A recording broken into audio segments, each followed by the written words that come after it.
Welcome back to the April 2022 episode of International Trade Briefing. Today I'll take a look at the headlines and news developments in international trade that caught our attention here at Shipping Solutions last month, along with what we'll be watching in coming weeks. My name is Kari Crane, and I'm the editor of Shipping Solutions International Trade blog. More than 30,000 people subscribe to our free blog, where you'll find hundreds of articles about various aspects of international trade. If you haven't already, it's simple to sign up for updates at shippingsolutions.com/blog. Since the beginning of Russia's invasion of Ukraine, trade professionals have had a flurry of sanctions to keep up with and understand. The U.S. recently ramped up sanctions in response to civilian killings. Additional sanctions targeting sectors of the Russian economy that have yet to be touched are also on the table, along with secondary sanctions that could target countries that continue to do business with Russia. Continuous screenings continue to be just as important as ever, and not just for large companies. Small and medium-sized businesses face risks too. Make sure your company does its due diligence and that you document your efforts to stay compliant. Follow trade.gov/Russia, which we'll link below, to keep up with changes.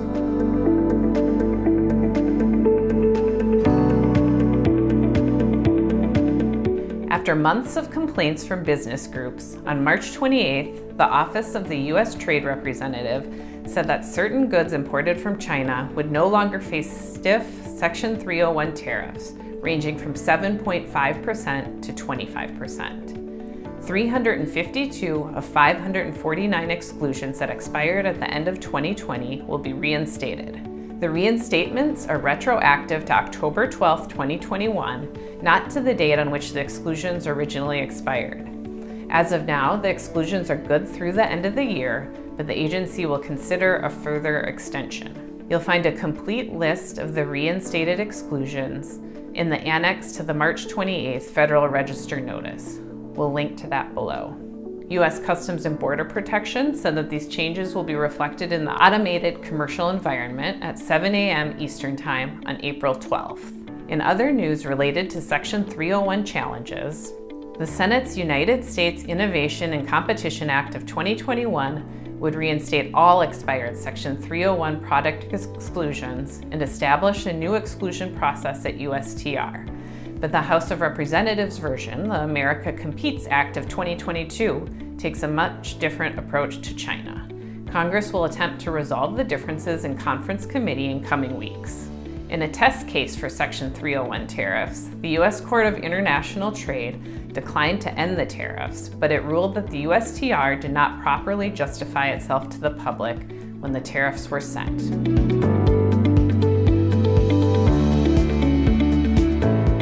There were also changes to Trump-era steel and aluminum tariffs this month. The United States and the United Kingdom reached an agreement that partially removes tariffs imposed on British steel and aluminum. A tariff rate quota will allow a certain volume of British steel and aluminum to enter the U.S. duty-free.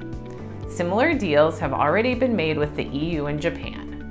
The agreement removes a thorn in the U.S.-UK trade relationship at a time when NATO countries are eager to unify in response to the Russia-Ukraine war.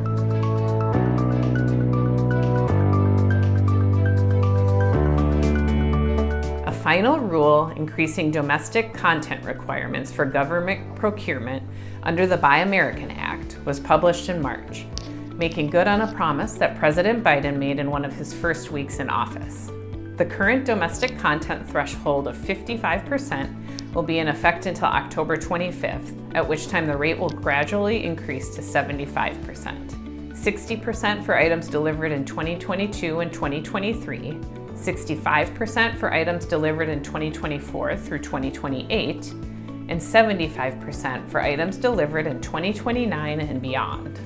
The rule also allows procuring agencies to pay a higher price for end products and construction materials that are critical to the U.S. supply chain or made of critical components. A list of critical products and components is forthcoming. The Office of the U.S. Trade Representative released President Biden's 2022 trade agenda and 2021 annual report. President Biden remains focused on worker-centered trade policy. quote, "We are working with our trading partners to support workers' rights and stop the global race to the bottom," the report reads. It also outlines efforts to promote sustainable environmental practices, new opportunities for U.S. agriculture, and efforts to strengthen the U.S. supply chain. The report acknowledges that the U.S.-China relationship is complex and competitive, that it is committed to the WTO but supports reform, and that bilateral trade agreement enforcement, like USMCA's Rapid Response Mechanism, are critical to defend U.S. interests. We'll link below to a more detailed look at the report.